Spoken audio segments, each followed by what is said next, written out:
This is a Star BKS 9mm, also known as a Starlite. These were made in the 1970s by Star in Spain and were imported by a couple different importers. This particular one was imported by the Garcia Corporation in Washington, D.C., which is pretty interesting. That's something that's never going to be done again, firearms importation in D.C. I believe this is an early model due to the smooth wood grips, but I do not know for certain on that. These are a nice 1911 style pistol. They got a good safety on them. They are pretty reliable. These do have a magazine disconnect. These were around in blued and anodized frame. This is a chrome. These guns are not too easy to find these days. The aluminum frame Stars didn't really hold up to a lot of rounds, especially if they were hot. 1970s aluminum technology just wasn't really there.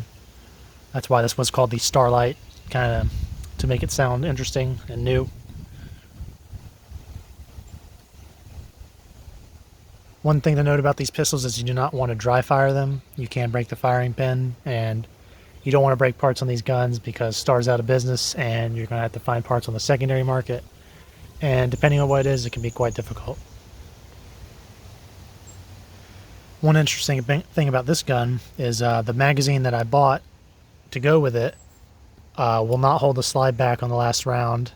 And then the magazine, or actually this might be reversed, the magazine it came with will not hold the slide back, and then the magazine that I bought will pop out of the the mag release won't hold it in during firing and it'll pop out, but if you put your hand on the bottom of the mag while you're firing it'll stay in.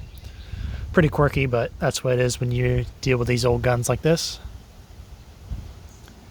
Another thing to note, this is a design flaw on all Star BM, BKM, BKS pistols. The barrel link inside the gun here, when the gun recoils, on most guns it will come back to a certain point, usually hitting the frame or something to slow it down at the end of the travel. With these Stars, the barrel link is the only thing that holds it back, and so all the force from firing is taken up by that link, and eventually the link will probably break. So that's a design flaw. It's not something to completely worry about, but it is a possibility.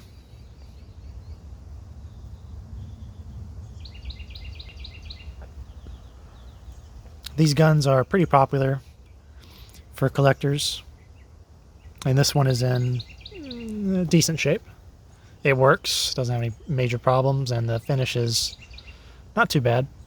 Could use a little polishing up on the barrel and extractor, but not sure if I mentioned this already, but it is a 8+1 capacity.